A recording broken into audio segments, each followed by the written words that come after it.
Thank you for joining us today at the Institute. I'm Emma Norris, I'm the Director of Research here. And today we're going to have a slightly different event format. We'll be debating the question of whether government outsourcing is working or not. And I'm sure panellists are also going to have views on how it can work better. And we're very grateful to Gowling WLG for sponsoring this event. So why is the Institute running this debate? Well, the future of outsourcing is one of the major policy issues facing the UK today. A 30-year relative consensus on its role in the public sector appears to be coming to an end.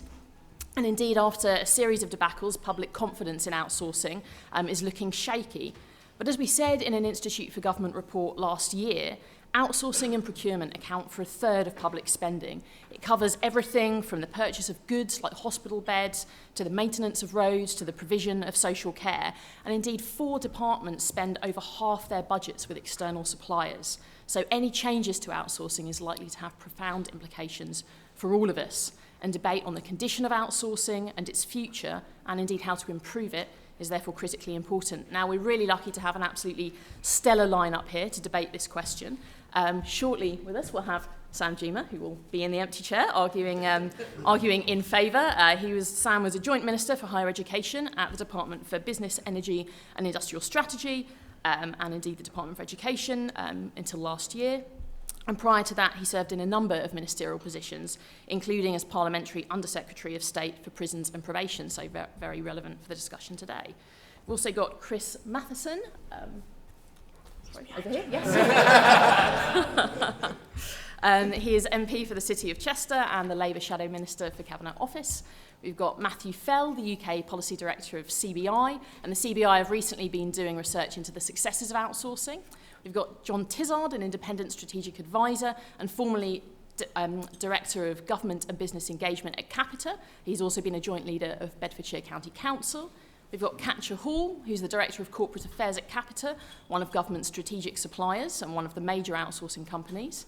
And we've got Alan White, currently the news editor at BuzzFeed, who's written extensively about government outsourcing and procurement, including the book Shadow State, Inside the Secret Companies That Run Britain.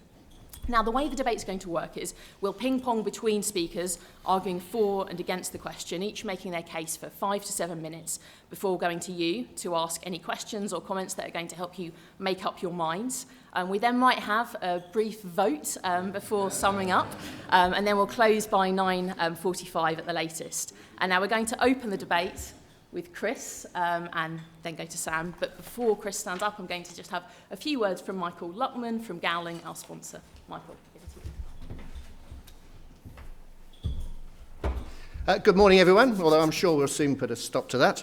The business of government is vast, okay? So there's a really key question as to how is it going to be done.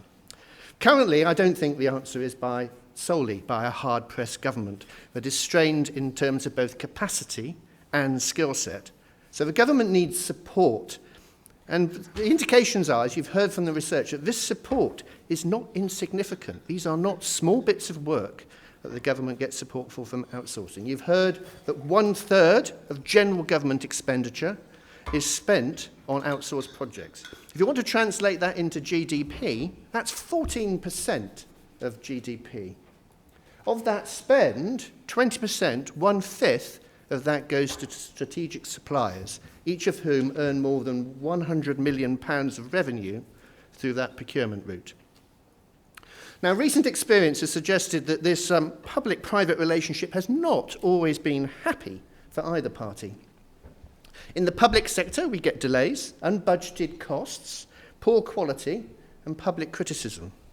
For the private sector, there are poor margins, unclear objectives, significant political uncertainty, and potential reputational and financial ruin. So we need to better manage and understand how this combination might work, because there's definitely a shared interest in getting all this right. We need to deliver to the taxpayer value for money and quality of delivery, and for private enterprise, investment certainty and profit. As a supplier to government through the commercial service, Gowling have been delighted to sponsor the Institute for Government in this work into these dynamics. And I think I'd like now to start straight into the debate. And I know Sam has just arrived, but we're not going to drop you straight in it. So I think I'll still start with Christian, if I may. Thank you very much.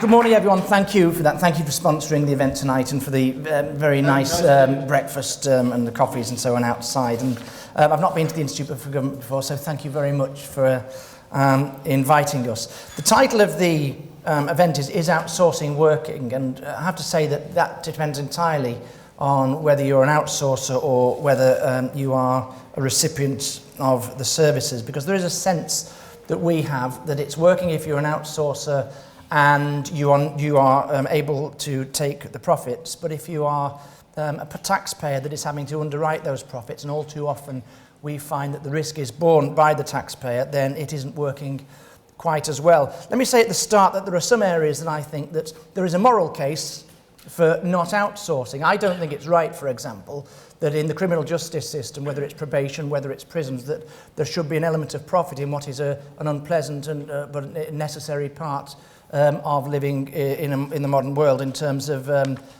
providing justice or probation work. Similarly, there should not be a profit element in deciding whether somebody is sufficiently disabled to receive benefits or whether that person should be going back to work. And we've seen lots of difficult areas, lots of difficult wrong decisions taken within that particular area of social security, with up to a third sometimes of decisions being overturned on appeal once they go out of the private sector area.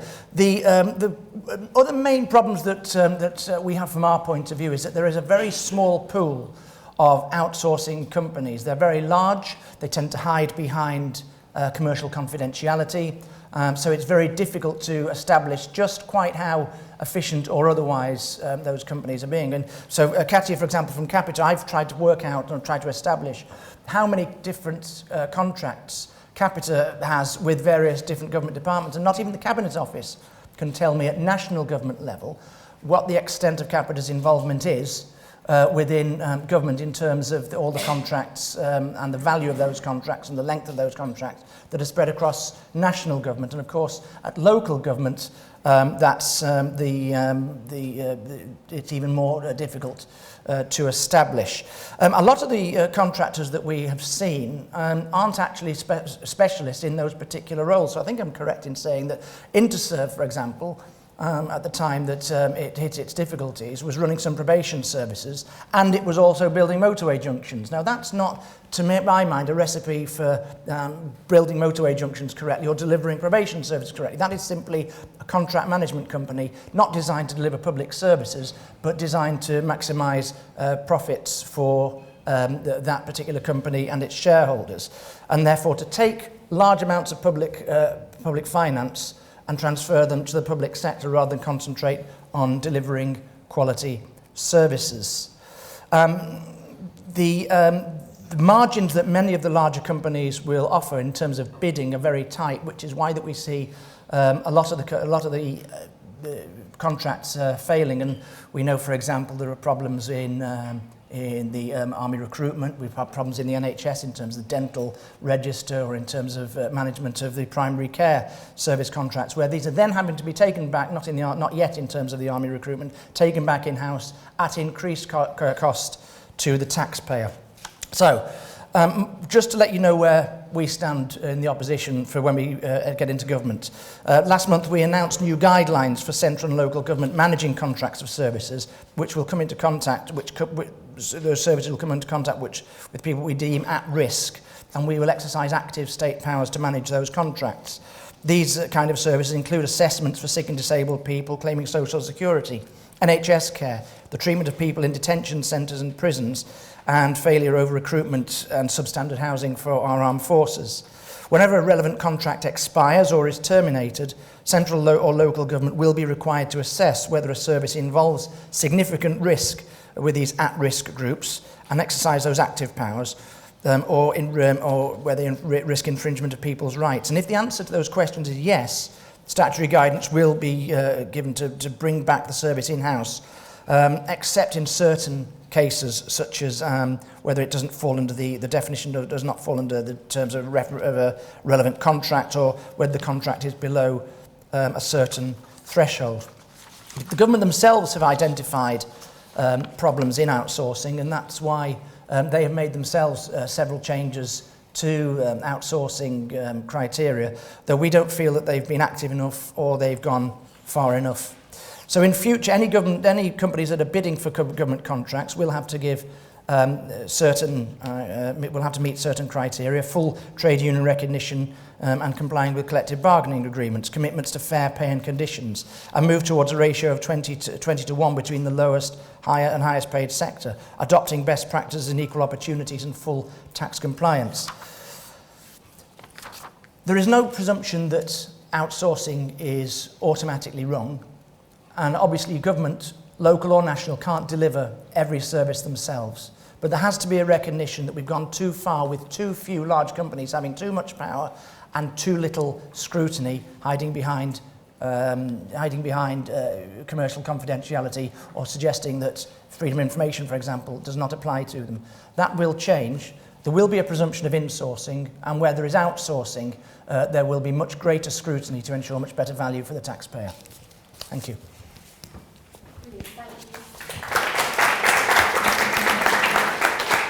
Thank you, Chris, for setting out Labour's position. Now, Sam, it's over to you. Thank you. You're all so polite. You applauded that, but I don't think that all of you necessarily agreed with what Chris said before me. Now, I'm a backbencher, so I will set out what I think is the issue, some of which I've seen in government. But I think a lot of what I'll see is consistent with the government's position. But I've got to make it clear I'm not speaking as a minister in the government. So some of these are my own thoughts.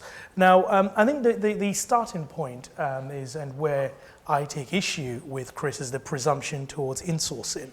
Now, there is no way, having been a minister, that government should begin to do everything from cleaning office buildings, and then doing office maintenance and all the different tasks and activities that go on, some of which are not core to doing what we as politicians or civil servants have to do to deliver for citizens. So I think so my first issue is a presumption towards insourcing will be a big step backwards in terms of how services are delivered.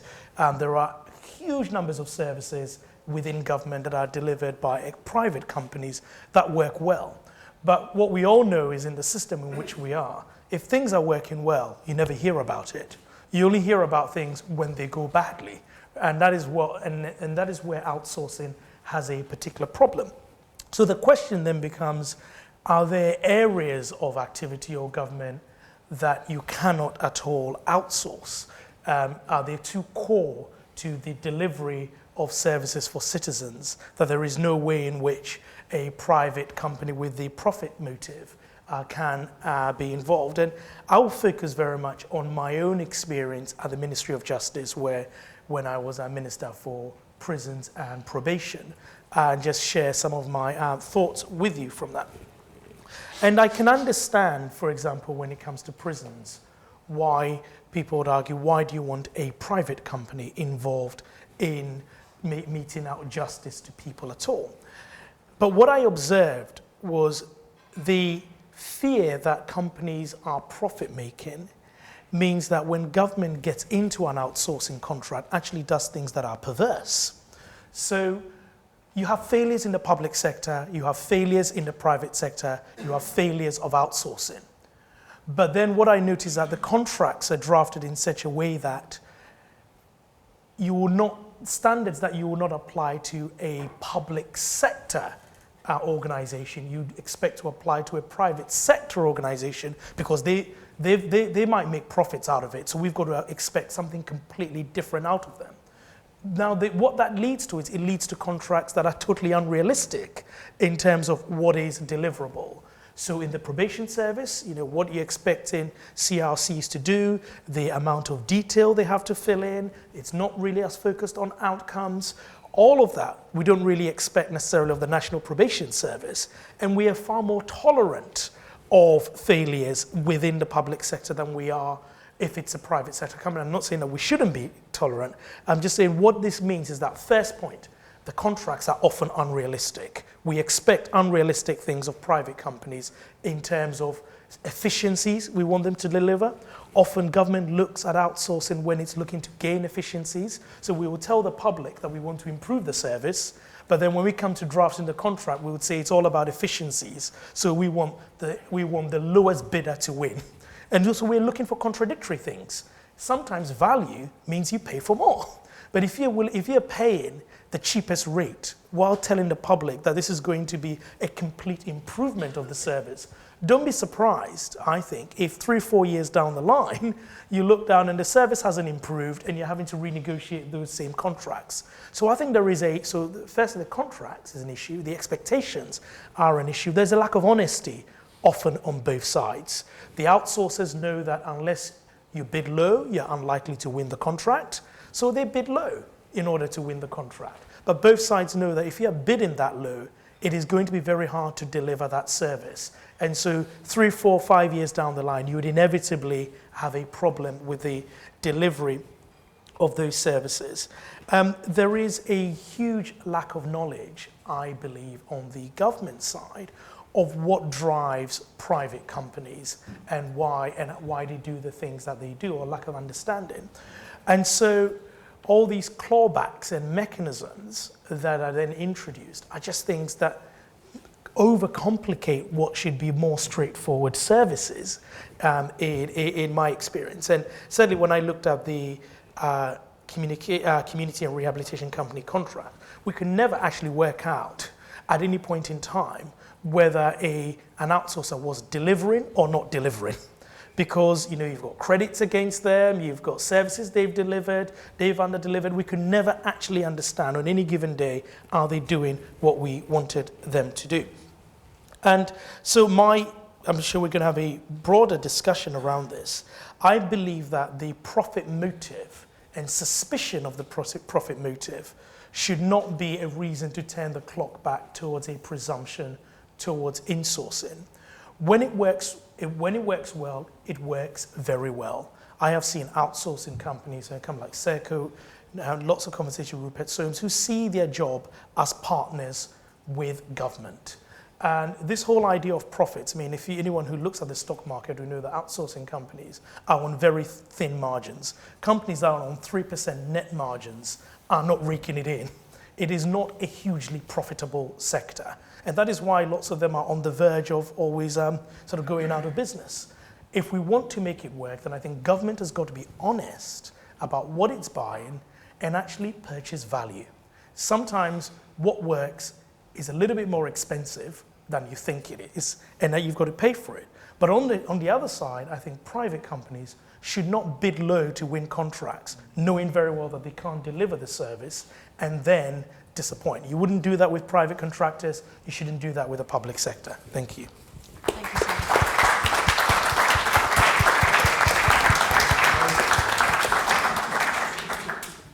Okay, next up we've got Matthew Fell from CBI.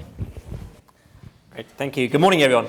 I'm here from the CBI. I think our role is multifaceted in this debate. We speak for many of the strategic suppliers to government and the many, many more small and medium-sized businesses that do business both nationally and locally. We speak for business as a user of public services, and perhaps most importantly of all, we represent, those businesses speak for around 7 million employees who rely on public services day in, day out as they go about their lives.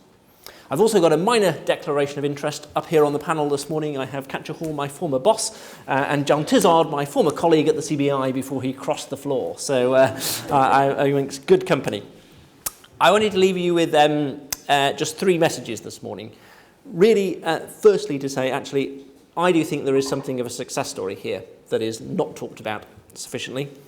Second, there is lots of improvements already in train, so we can expect things to get even better. And then thirdly, that actually we are rightly very demanding and we shouldn't be complacent, and I've got some ideas about where we could go even further. But let me start with that success story, Because what is not talked about, I think, is the sort of 200,000 or so businesses that every single day around the country do business with government in some way, shape or form. And our first instinct in this sort of debate has, I think, very often been to talk around efficiency and cost savings. And of course there is an element of that goes on, and I think if you look for some evidence, it is there, that contestability does introduce some savings over time.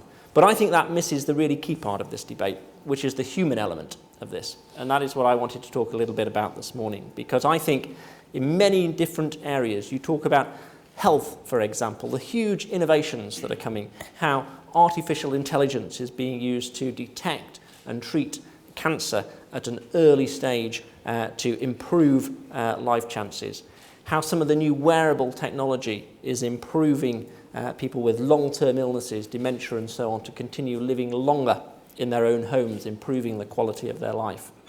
Talk about different areas of public services, police and crime, how again technology is really improving our understanding, national databases which didn't exist 10 years ago, meaning we can much more efficiently and effectively target and address crime to solve them more effectively. Or in different services again, the London Fire Brigade, for example, introduction of new dedicated training facilities, more training than ever being delivered, 160 or so firefighters back on the front line as a consequence of that, and at the same time reducing training budgets by around a third. So I think in many different areas there are good news stories to tell that improve individual lives on a daily basis. And I think the moral imperative here that we talked about already actually is one that as an individual I should have access to the best ideas and the best solutions regardless of whether that exists in the public or private sectors. I think there is not a monopoly of good ideas on one or the other. We should be harnessing the best of both. Message number 2 for me though is that there are further improvements on the way. I think business and government have been collaborating really well to work out how do we do this stuff even better in the future. There's a so-called playbook being developed by the industry and government. And I think a few features of that I just wanted to mention this morning. Firstly, around risk management, something that does need to be improved, about identifying, quantifying, and then allocating that risk so that it is undertaken by the party that is best placed to manage it. Piloting. I think too often in the past when we've tried to do new stuff, we have dived in with both feet. And actually, this is really important, particularly in first generation contracts, that we take the time to understand, refine and tweak and work out how we do this really well. So I think there is a bigger role for piloting to play in the future. And then the third change I wanted to highlight is around a pipeline, understanding what nature and sort of contracts are coming down the track. And the reason I think this is so important is it should drive up quality. The more businesses that are aware of what is coming down the track, the more people can tool up and prepare and get the skills right and think, is this something that I want to play in? And if we get that right, government has the benefit of choice and enhanced quality because it harnesses as many good ideas as possible. But I wanted to finish by saying I think the bar is rightly set high, and I think we should be really demanding. And a few thoughts on that to close. One is that I think we really do need to eradicate the scenarios where there are single bid tenders. I think we do need to have lots of different ideas thrown into the pot. Second, in the news, prompt payment in the last 24 hours. I think this is something that we ought to just need to get right. We have really important for healthy supply chains, but also if you're in this business, why wouldn't you just take the reputational stick away? So get this sorted would be my second message. And then to close, we've already talked about the power of evidence and data. And I think that is a good success story, but we shouldn't be debating this on opinion. This is about getting good KPIs, good metrics, and good transparency out there. Let's see what works and make an evidence-based judgment on all of that. So I think a success story on our hands, plenty more in train, and let's be really demanding to get it even better. Thank you.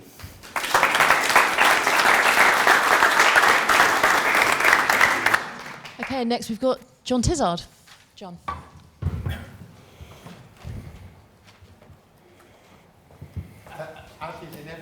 when you speak after 2 or 3 other speakers, you could agree with a lot of what's been said. Though I would just reflect, Sam, when you say that it doesn't matter who provides office cleaning. I wonder what the office cleaners in your former department in the Ministry of Justice, who have had to take strike action because of the conditions they've experienced through their outsourced contract, might think about that. Matthew rightly refers to the lack of evidence or the need for evidence.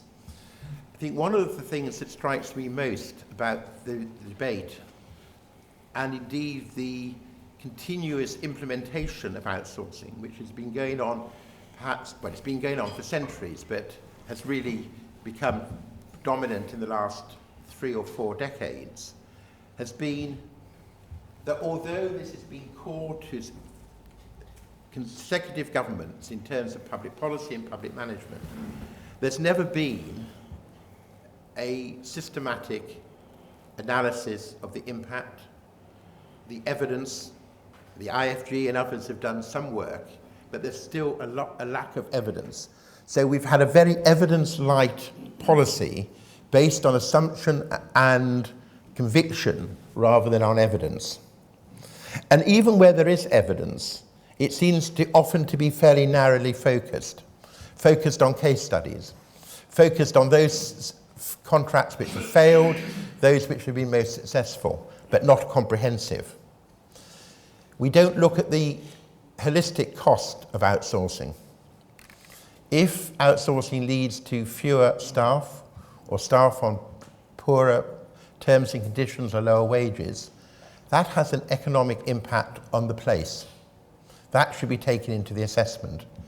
It may well lead to increased expenditure by DWP and other government departments in other parts of the public sector. That's not taken into account. We always look narrowly at the bottom line for the department or the unit that's outsourcing rather than the totality. What's happened to employment conditions? Even the meagre regulations introduced by the last Labour government in terms of two-tier protection, for example, have been abandoned by the coalition government and continue not to be there.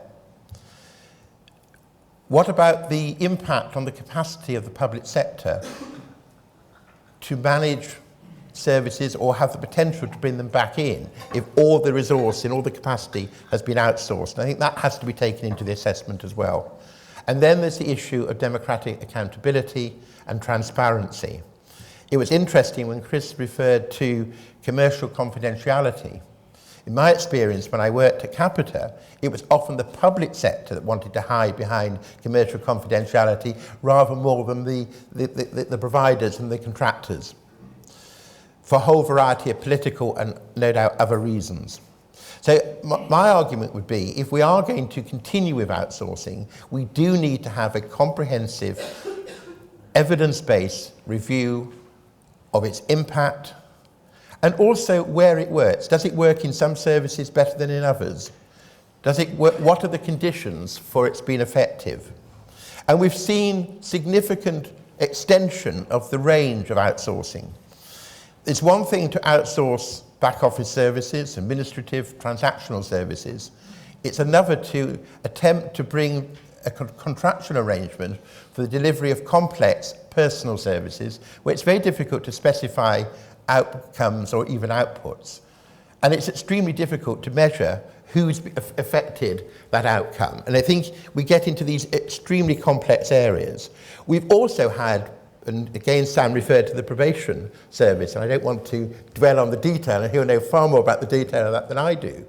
But it seemed to be over-complex. And again, not properly defining the role of the public sector and the role of the outsourcers and the contractors. And again, the interface not being there. So we've over-engineered, we've tried to be too clever. Chris referred to the fact that in many areas of outsourcing, there's not a competitive market, and you've only got to read NAO report after NAO report to show that. So the benefits of competition appear not to be there. And where there is competition, it's often in very small, more bespoke areas with a very fragmented supply chain. So we've got to the position where the NAO referred to some of the major suppliers, rather like the banks, now too big to fail, where the government has to intervene. So my argument would be that we need to reverse the commitment and the pledge in the 2011 White Paper on public services, that the assumption would be that nearly all public services could be open to competitive tendering and to the market, and move to a position where the presumption is that it's in-house, and where a public body, whether it's central government, local government, the NHS, police, are looking to outsource, they have to be able to demonstrate in a transparent way the public benefit of so doing, taking into account all the short, medium and long-term costs affected with that. And in particular, the risk. Because how often has the argument for outsourcing been based on the fact that you transfer risk? Ask anyone in the Cabinet Office or anyone in a local authority having to scurry around when Carillion got into its difficulty, to ask the question, where does the ultimate risk lie? The ultimate risk cannot be transferred by the public sector, but when the public sector has to pick up the failings of Carillion or whoever, it has to pay additional costs, so there's an additional cost to the public sector, so clearly not delivering public benefit or public value. So I think we need a much more nuanced debate. We need to get evidence in place of assertion, but we should start from the assumption that the public sector, accountable, transparent, is the way we start, and where there is an argument against it, it has to be proven in a proper public way.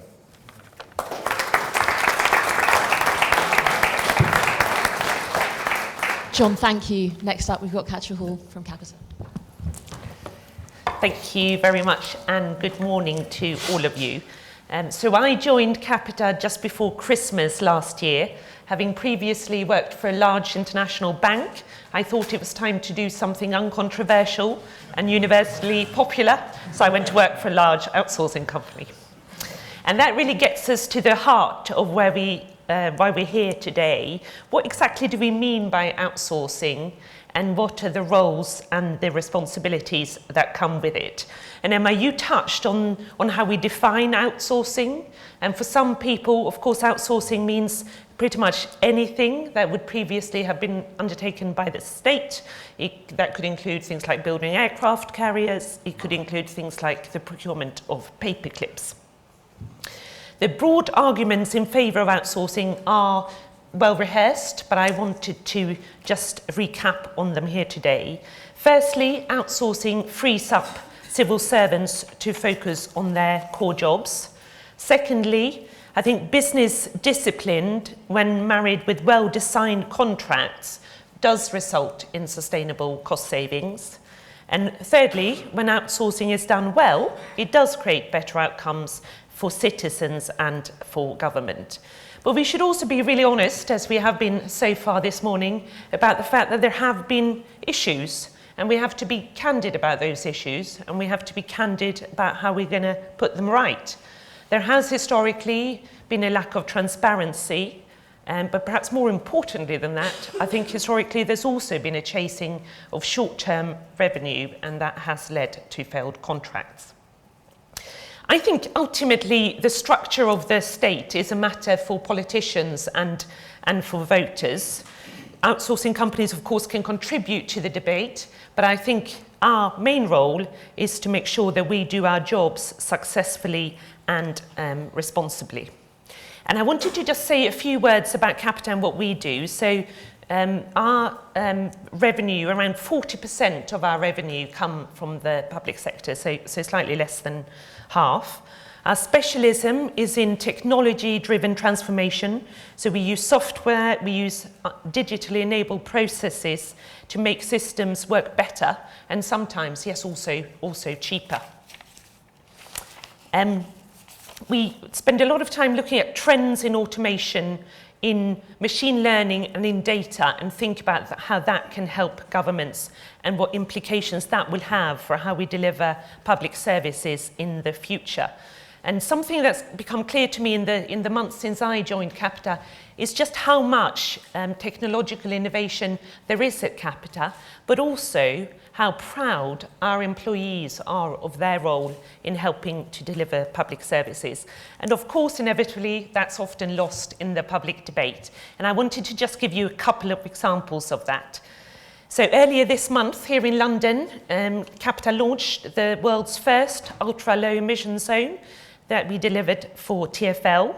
This will reduce emissions by 45% by 2021, and it will obviously help tackle air pollution that we know kills thousands of people every year prematurely.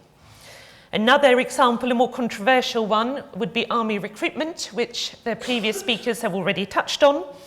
Capita's contract on army recruitment was failing, and we'd correctly been penalised as a result. Outsourcing works, I think, best where there's a genuine partnership and an effective system of carrots and stick that drive the right kind of behaviours for both suppliers and for customers. So when our new chief executive joined just over a year ago, he went about resetting the relationship with the army, and we overhauled the whole relationship to make it much more like a partnership and much more collaborative. I think that resetting of the partnership, combined with some of the technological innovations that we brought in, be that fitness apps for would-be soldiers, or some of the data analytics we use to get information around the likelihood of people joining the army, we're now turning around that contract. So army recruitment just had its busiest quarter for 7 years. Applications are at a 5-year high, and Sandhurst has been full of officer trainees for 6 successive intakes. And of course, the government is rightly determined to ensure that we do our job well. Matthew, you touched on the procurement reforms, the so-called playbook. We perhaps talk a bit more about that in the discussion. But from our perspective, the playbook represents a significant and an important step forwards. And Matthew, you talked about some of the proposals in the playbook, and I agree with what you say. So this focus on risk and appropriate allocation of risk, the need and the requirement to pilot projects before they're rolled out full scale, and importantly, making sure that KPIs are publicly available so that we can increase transparency. I think they're all really, really important reforms. I also think that companies that profit from providing services to the public sector and to the state need to be particularly aware of their wider social responsibilities. That includes the responsibilities set out in the Social Value Act, which we support. It also includes their responsibilities with, for example, paying SME suppliers on time, as you touched on, Matthew. But it's also why we are very pleased at Capita to be the first company in 3 decades to be appointing 2 employee directors to our board, which we will do next month. So from our perspective then, outsourcing is working, but it is our job and it's our responsibility to keep proving that to government, but also to the country as a whole. Thank you.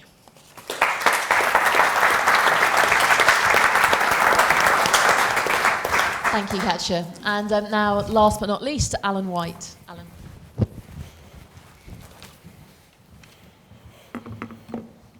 Who knew so many people were interested in outsourcing? Hello, Wembley.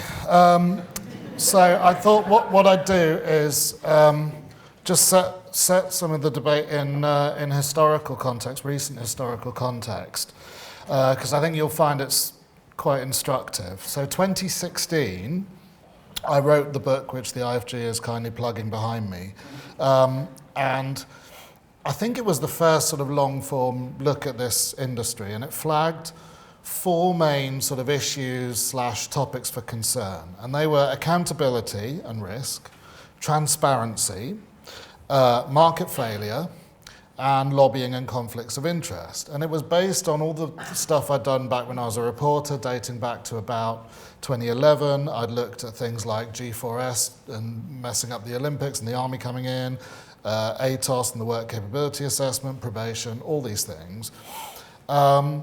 And, you know, my findings on the industry I felt were quite concerning. The book didn't make that much of a splash. One thing that was quite interesting was that a year later, I'd, in the process of doing the book, had a somewhat kind of prickly interview with the British Services Association, so the umbrella group for outsourcing companies.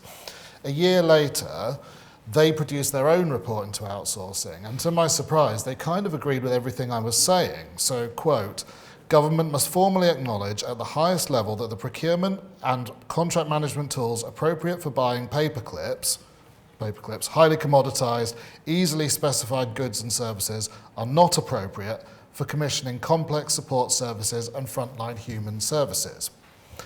That was 2017. The next year, Carillion collapsed. And that led to a Parliamentary Select Committee inquiry by the Public Administration and Constitutional Affairs Committee. They produced their report mid-2018.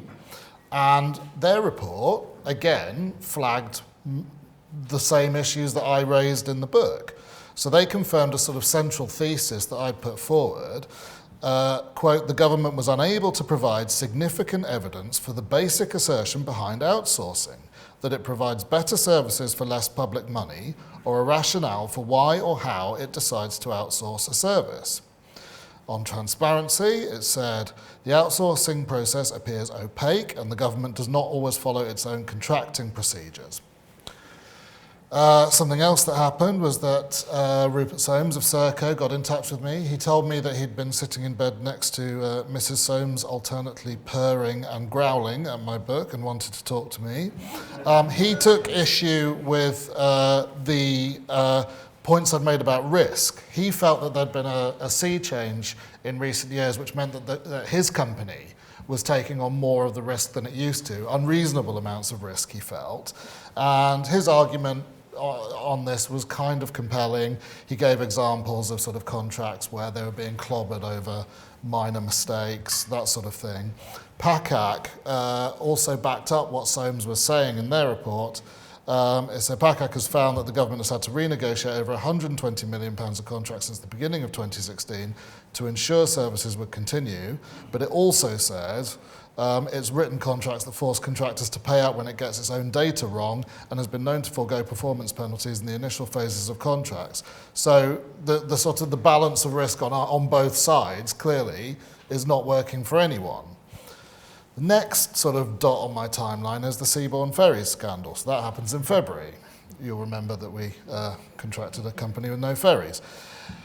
Now, you take all of that together, and you'd expect my sort of contribution to this debate to be just hammering the government and successive failures and all the rest of it, and I think that would be a fair way to go. However, in the last, I mean, there's been a direction of travel clearly for about half a year, but 9th of February was the collapse of the Seabourn contract. 20th of February, the outsourcing playbook came out. Now, I believe I do believe it's a significant step in the right direction in terms of how the industry works, how we manage contracts. There's a lot of positive things to say about it. I do think that.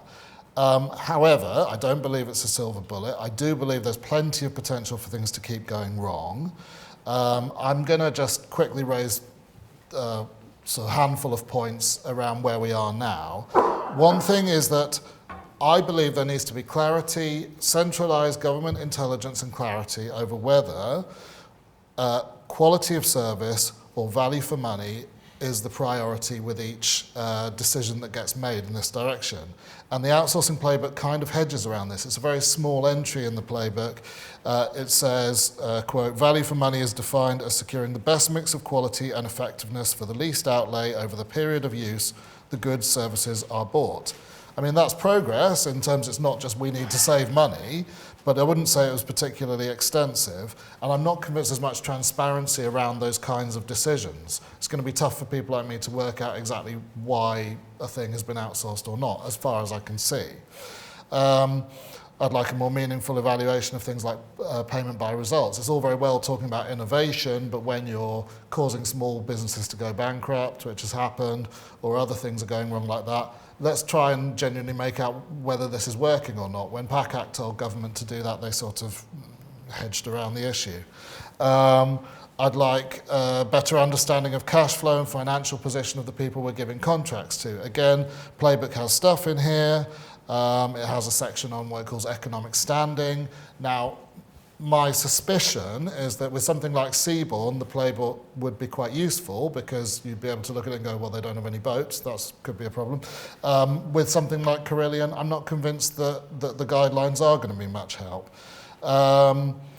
I believe government is yet to publish its thoughts on the benefits of PFI, which is kind of an extraordinary thing. It'd be nice to see those. And above all, I'd like more sort of centralised intelligence. PACAC recommended a sort of centre of excellence. Government said, no, we're not doing that. But you've heard quite compelling evidence on both sides of this debate that there's a clear lack of centralised intelligence and knowledge sharing, and so we keep kind of making the same mistakes over again. Finally, I do think it is insane that we're having this debate and talking about this progress in 2019 rather than, I don't know, 2012 when we had to call the army in, or any of the assorted scandals that I've covered over the years. But we are where we are, and I'm conscious that I'm kind of howling into the void. Thank you very much.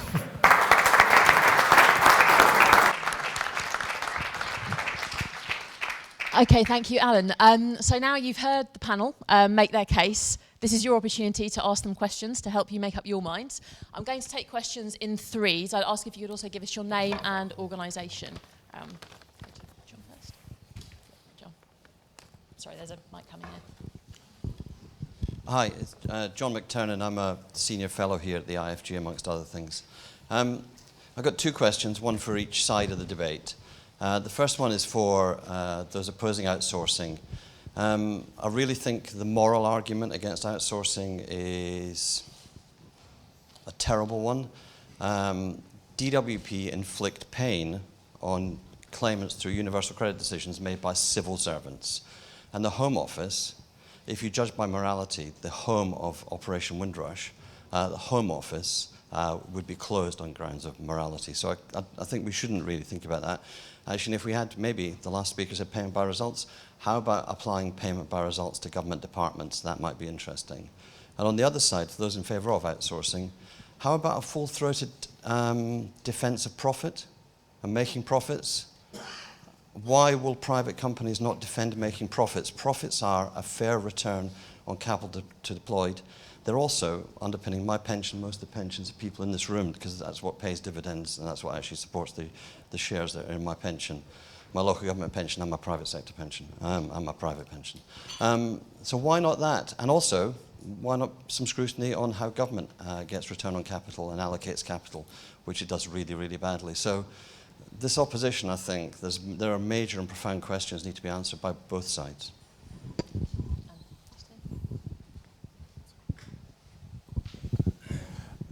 Thank you. My name is Imran Khan. I'm an independent writer. I can confirm, I've moved to London just last month, that the government services work very well here compared to my home country, Germany. They are very fast, and even I got answers and things got done within 24 hours, which is a dream to be done in Germany.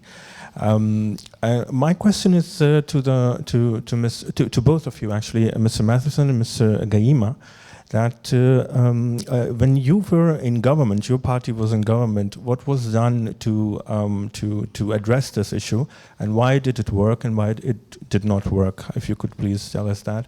And Mr. Gyimah, if you have the mandate of the people, you're in power, and you just mentioned a couple of problems. Why can't they be solved by just creating a regulatory authority, bipartisan if it works, which regulates the private sector? Thank you. Hi there, my name's Jack Perschke. I work for Atos in their digital services division. I run their government business. Listening to the debate, it's been very interesting, but I feel like there's been a bit of conflation of a few issues.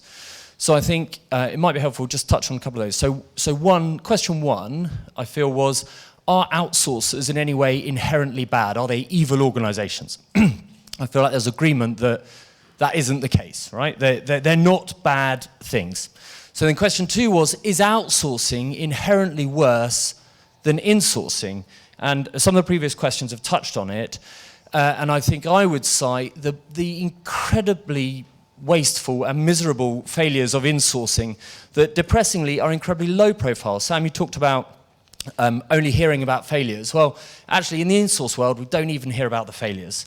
In my world, immigration platform technology, £200 million and counting, rural payments, £250 million and counting, common platform program at the MOJ, £150 million and counting, student loans company transformation program, £60 million and stopped, right? So these are all massive insourcing failures. So to come back to the question then, is outsourcing working? Well, I think, again, I heard more agreement than I heard disagreement. Well, it seems to work when it's done well. So the question is, whose responsibility is it to do it well? And the answer must be the government. They set the objectives, they write the terms, they run the competitions, and they manage the contracts. So here to get me back to my question is, would the panel agree with me that the government needs to be better at outsourcing? And that includes better transparency, so we can all understand the contracts. We talked about secret commercial companies. We love more transparency because we want to know what we can compete for, right? What's coming up. We'd like more accurate codification of outputs and outcomes. We'd like better risk management and better service regimes. We'd like to avoid lowball bidding because we lose to lowball bids all the time. And we would be perfectly acceptable for level playing field regulation, for workers' representation, pay and conditions. So really, I think the ball is in the government's court to make outsourcing better. That's my question. Thank you. Okay, so we've got, doesn't government harm to? Why not defend the profit motive? A question on regulation, and does government need to be better, and if so, how? Thanks. Do you want me I'll stand up, if only because I'm sat right behind the podium, so I can't see. Let me just answer John's question first. The difference between in terms of morality, is that with government there is accountability. And let's face it, the Home Secretary, you're absolutely right about Windrush, but the Home Secretary lost her job over it. So there was a certain element of accountability which you don't get with outsourcing companies. As for profit, I'm all for companies making a profit. I want this country to be the richest country in the world. And that means that our companies have to be successful and have to make a profit. You have to make sure, however, that that is fairly shared amongst the employees that are undertaking the work, and they're not making that profit simply by driving down wages. And I think, Joe, you mentioned that, John, about the driving down wages to make a profit, and then the money goes out of the country, and the people who are getting the wages, and there are fewer of them, will get less money. So you asked about about what did the last Labour government do? Well, forgive me, but you're best asking that to John, who was a very senior advisor in the last Labour government. One thing, if you want to come up here, John.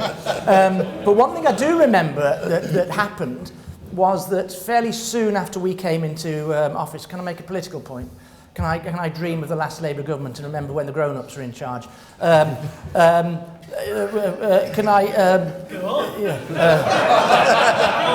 I answer one thing that did happen was that immediately after we came in, particularly in terms of local government contracting, we introduced best value instead of raw, basic, compulsory competitive tendering purely on price. There was a quality criterion there which was brought in, which helped to stop a lot of this cut and collapse in local government, and that was a big improvement. And for the gentleman, where are you, sir? The gentleman behind you, I once, in a previous job in the private sector, I once contracted Atos data services to help us with some of our data servicing, although I kept quiet about that for a while once Atos, another part of Atos took on the disability. I mean, I'm sure you're back and rehabilitated now. But yeah, absolutely, we can't tell how well private outsourcing contract companies are doing if everything is mired in that level of secrecy. So transparency to demonstrate where it is successful and transparency to demonstrate where we are getting value for money is absolutely important. I'd be up for that. Thank you. Two thoughts from me, really. One is, I think, on the profit point. Profit is okay. Profit is a good thing, and it can drive good things. My one thought on that is actually, I think, for those companies who choose to play in some aspects of public services, I think the bar is rightly set higher than other companies who are doing purely sort of business-to-business activity. I think that is where there is an element of the sort of social values, social obligations do kick in. So I think it's both, not one or the other. My other thought was going to be on this question about should government do better, and is there an onus on government to do better? Yes, absolutely.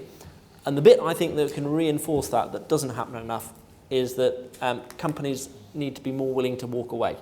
If actually the tender doesn't look good, it doesn't look right, I think one of the things that has caused a problem in the past, for as long as there is, it only needs one, if you are prepared to go in to enter into a poor contract, or if you're just chasing lowest cost, actually that kind of breaks the entire system. It does need, I think, companies to be brave enough to walk away from a bad contract, and that will drive government getting better. So I think it's a yes but for me. I mean, on the profit point, of course, you expect private companies to have the profit motive, and as a Conservative, you wouldn't expect me to say otherwise. And we all buy and use services daily in our lives from companies that make huge amounts of profit. Right? I've got an iPad, I've got an iPhone. I don't begrudge the Steve Jobs estates for how much profit they make, because they are fantastic pieces of technological kit. And I think when it comes to outsourcing, the issue here, and I think Alan, you touched on it, is what are we buying? Is it value for money, or is it quality? And if what you want is the lowest cost, then you should expect that you'll be getting a specific type of service. And if you get a service that is not good enough, then you can't turn around and say, well, it's because you're in it for the profit. If you're buying something that is quality, then you should expect quality to be delivered. And I think what I'm saying is, in the minds of the public sector, we are not clear what exactly we want from outsourcing when we're buying it. Do we want the cheapest way to provide a service for the taxpayer, or do we want to buy quality? And if we're buying quality, what are the outcomes that we expect to be delivered? And I think that compromises the whole idea of the profit motive. Not to mention the fact that there have also been some shocking examples. Tagging dead people, for example, private company, that is a shocking example, and that gives outsourcing a really bad name. So I think we've got to call out those situations. And the point about regulation is, I think what we need is much more clarity around the contracts and what they're supposed to be delivered, what they're supposed to deliver. The bar is rightly set high, but I think the bar shouldn't be set high for companies to compromise and do a shoddy job. The bar should be set high in a way that the accountability framework within they operate is very clear. And I love the fact that you said that you've had a great service here that you didn't have in Germany, because there's always the allure of Germany, isn't it? But everything, we always convince ourselves that Germany does it better than us. So I thank you for highlighting that. There are certain things that we do much better than Germany. John, I'm going to bring you in briefly, then we'll have other questions. Just to pick up John's question about morality, I think the issue in areas such as DWP medical assessments is actually companies have allowed themselves to get trapped because they've taken on contracts for what are very unpopular policies, and the responsibility for that assessment is not even with civil servants, it's with ministers who have actually introduced that system. But companies have gone along, and certainly in my time working in the industry, I would advise not to get near that kind of contract, because actually you're in really dangerous territory politically. So I think that's really important. I think the profit issue is what we need is much more transparent auditing of contracts. The real problem is that there is no standard even for open book accounting. It's always seemed to me a deficiency. There's open book accounting, but there's no accountancy standard that would universally be applied. External auditors don't necessarily have access to that information. And often companies will declare a margin of 3% on a contract, Actually, they're making considerably more, because what they're now doing, internally trading with a subsidiary of the company, where they're making the big margin and then declaring the profit. So I think we need much more great transparency. The question about is outsourcing working, I think it really goes back to something Chris said at the very beginning. Outsourcing for whom? And it seems to me the people who ultimately make this judgment are people who use the services and the public who pay the taxes that are funding them, not the outsourcers and not those who have got political commitment to that means of service delivery and have got themselves caught in that way. And in terms of regulation, I would start with the way Chris was describing, what potentially a Labour government would do in terms of regulation. I think you could go further, particularly around employment and transparency. But I think that's the starting point. So we have some consistency. Like at the moment, there's no consistency, and therefore we don't actually know what we're comparing. It goes back to my point about evidence. Unless you've got good, consistent evidence based on, and I think you need regulation to make sure you've got that consistent approach. Thank you, John. Okay, another round of questions. Hi, Sam Windett from Impetus, a youth charity. Just one point and one question. The quick point is, I think when we say outsourcing, we immediately say business. And I just wanted to flag that outsourcing doesn't always mean business. And actually, there's quite a few complex contracts, like the Work and Health Programme I'd advise anyone to look at, where the third sector isn't involved enough across government outsourcing, but that we shouldn't. I think we've lost that this morning a little bit. My point is about this evidence-based and transparency, and that Impetus is what we care about the most. If you look at the employment support sector, DWP, actually, the work programme, which was much maligned because politicians and journalists didn't understand the amount of data there was, it was hugely transparent. The most transparent contract I think that there was.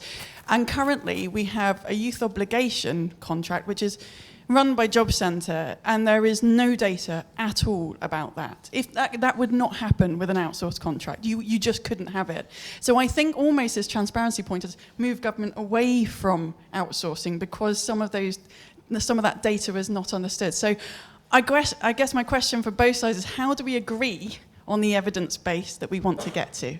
Because I think we should start moving towards that.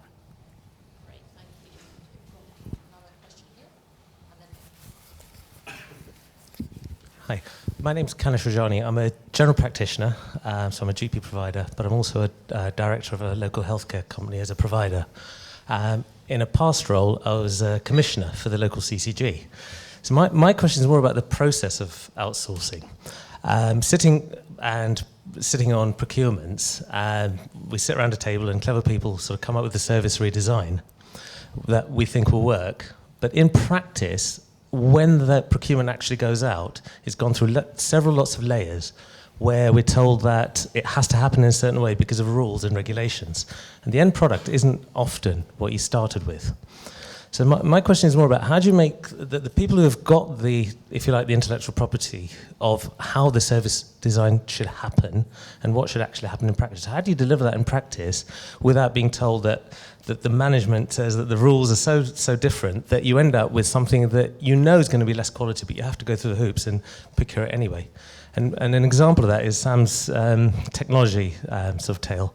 If you'd sat around a room and actually looked at the service redesign, you'd have gone for Android, but you ended up with an iPhone instead. Nick Sharman, I spent 5 years as Amy's managing director of their local business, local government business.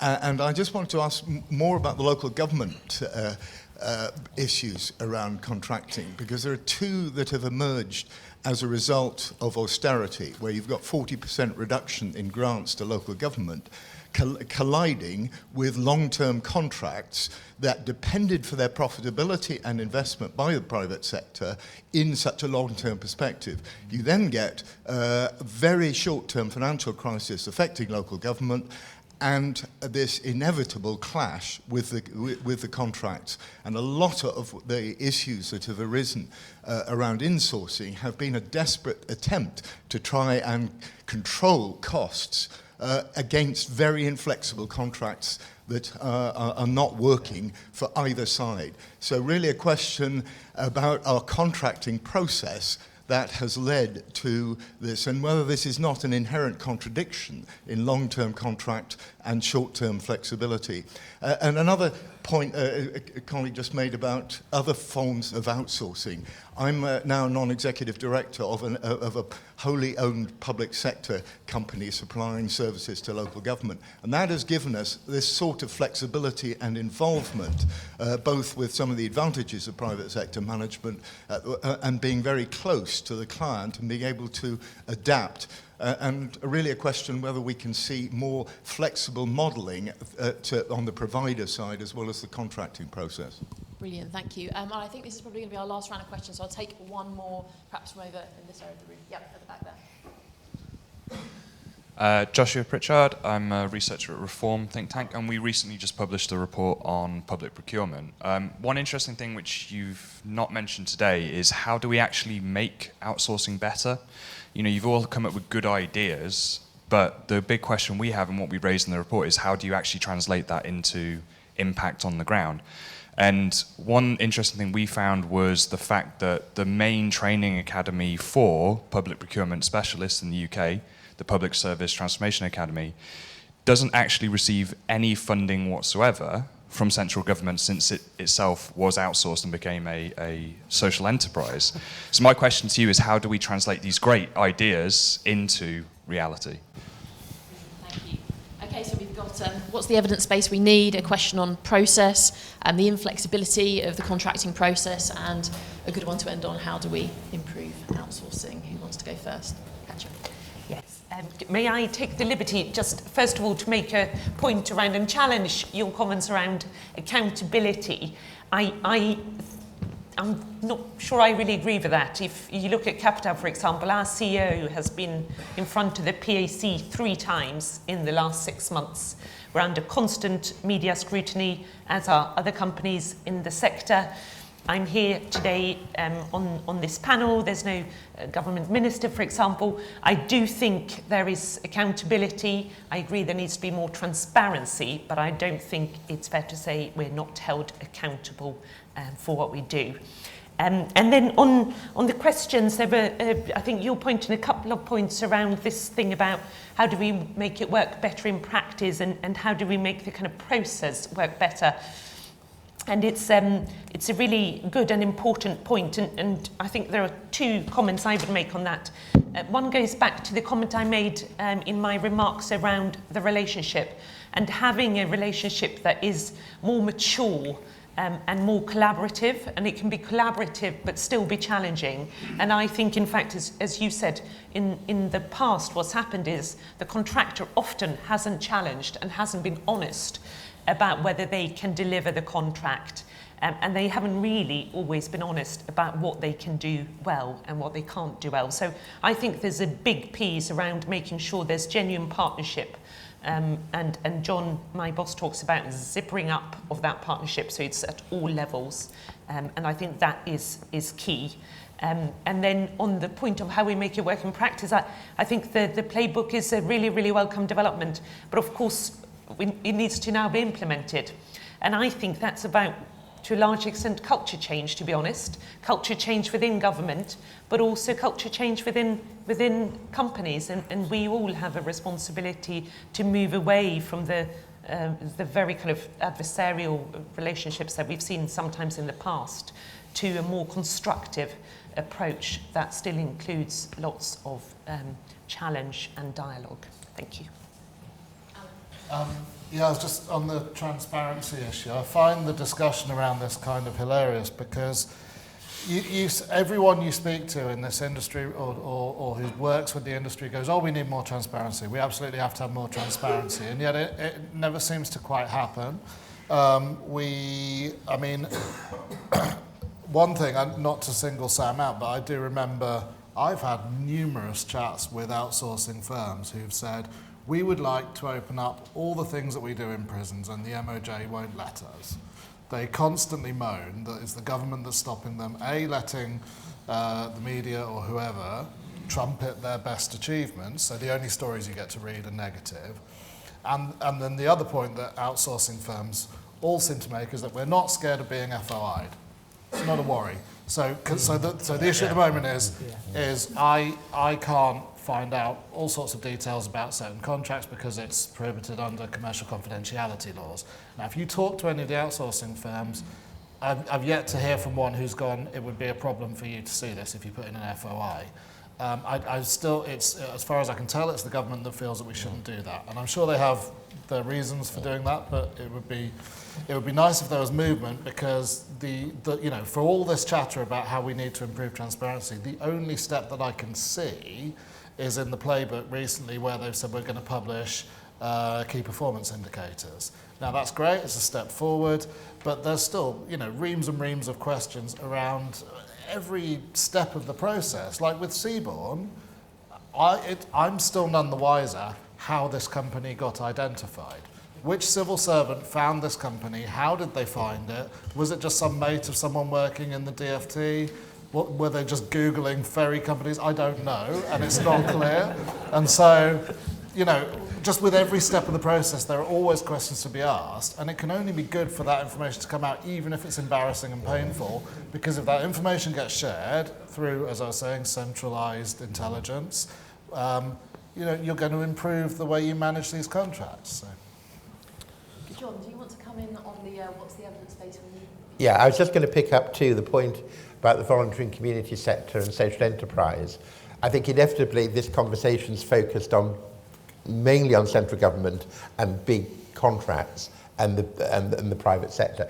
I think there's a huge role for the voluntary and community sector, and you know, I'm very active as a trustee in that sector, and I think it has a role to play. What I don't think is appropriate, though, is often for voluntary and community and charity organisations, relatively small, for relatively small contracts, to be put through the same hoops that Atos or Capita would be put through for a multi-million-pound contract. And we actually need to have relational partnerships and grants and so on, and not let that contractual way. What's the evidence? I think there's so much assertion in this debate from all sides and all parties. We need, I'm not going to suggest we need a Royal Commission, but we need a body that can look at the evidence and has a standing which is independent, clearly with input from all the stakeholders, but has some independence and has some really key questions about when does it work, why does it work, what's been the total impact, and you know, the soft as well as the hard impact. Because I think, going back to something Sam said earlier, I think it was Sam, you know, what are the reasons for outsourcing? If John McTurnan's left, unfortunately. If you look back at the track record of when he was advising the last Labour government, there were 9 or 10 different arguments for bringing the private sector in and using competition. And they weren't necessarily consistent in the same department for the same service or even for the same contract over a period of time. So we do need to have some transparency of what we're doing on that, and to hold, therefore, the public sector to account, because it says we're going to outsource to achieve A, B or C. Actually, they need to be tested they've achieved A, B and C, not just the provider. And to Nick's point about local government, if you were a local government finance director or portfolio holder for resources, the last thing you'd want to do now, if all the uncertainty and austerity, is to lock yourself into an inflexible long-term contract, and you'll be seeking to negotiate yourself out of one. And occasionally there will be a mutual interest in doing that. There won't always be, but that will be very costly. So actually, we're seeing insourcing in local government by local authorities of all political persuasions increasingly now, to give them that flexibility and also to ensure services are much more integrated rather than fragmented, which all can be a result of outsourcing. Thank you. Okay, Matthew, I'm going to come to you. You've got about 10 seconds. We have to wrap up. Well, my final word would be about outcomes for individuals. It would be the answer, Sam, to your question about where do we agree the evidence. I think it should be the outcomes we're seeking to drive. That's what you should focus the evidence on. But my real remark about outcomes for individuals, I wanted to be why you should be open-minded towards thinking that the private sector has a role to play in this. Because in my opening remarks, I tried to suggest how innovation can help improve health outcomes for individuals. I tried to say how technology can help tackle crime and help in policing, and how investment by the private sector can help in the fire service get more services directed at the front line. Catcher talked about reducing emissions to improve life quality. I don't think we've heard anything in the last quarter of an hour and a quarter about why insourcing or only using in-house has driven up outcomes. I don't think we've had a single idea put forward about where it's going to lead to better outcomes for individuals, and that's why I'd ask you to be open-minded that the private sector has a role to play in this. Chris, 10 seconds. Yeah, 10 seconds. I'm going to be slightly contradictory of my own position here, because I'm very keen that we do start to bring, where possible, services in-house and make sure that any extra revenue that is generated is put back into those services. But one of the problems that we have seen over the years, and particularly in local government and in local health services, and I think this touches on the point the gentleman, the doctor, made down here, is that the capacity to monitor the performance of contracts has been reduced as the in-house capacity to deliver those contracts has been reduced and outsourced, which has tipped the balance in favour of the outsourcers when it comes to monitoring.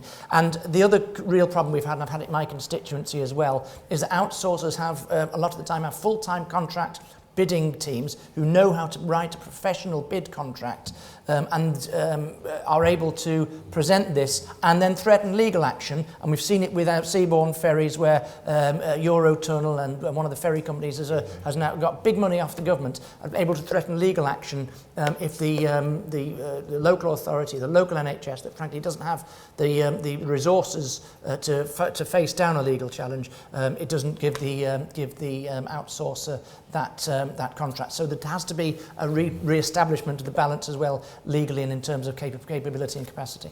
Thank you, Chris. And then Sam, you asked.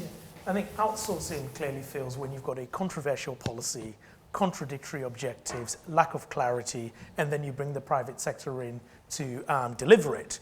Anything that goes wrong, outsourcers become the lightning conductors for that policy, whether they are to blame or not. Sometimes they may be to blame. It works when you've got a settled policy that would succeed whether the minister changes, whether government changes, and then you can give it to an outsourcer to deliver.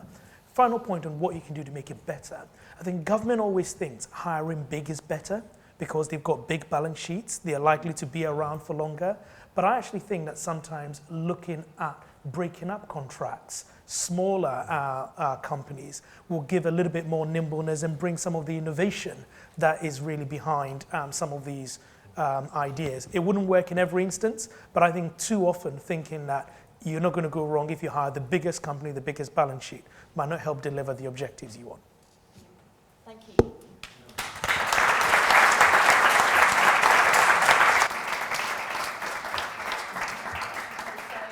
They've made their cases. Now, having learnt nothing from the last 2 years, we're going to ask you to vote. You didn't tell me that. So the question is outsourcing working? If you think the answer is yes, please raise your hand. And if you think the answer is no, please raise your hand. All slightly on the fence, but this is the Institute for Government, yeah. Clear and decisive enough. Okay, well, that just leaves me to say thank you to an excellent panel for being willing to debate outsourcing before 9 a.m. on a Tuesday morning. Thanks to all of you for attending, and the Institute's going to be producing lots of work on outsourcing, including revisiting the evidence base. So please keep watching this space and hopefully see you again. Thank you.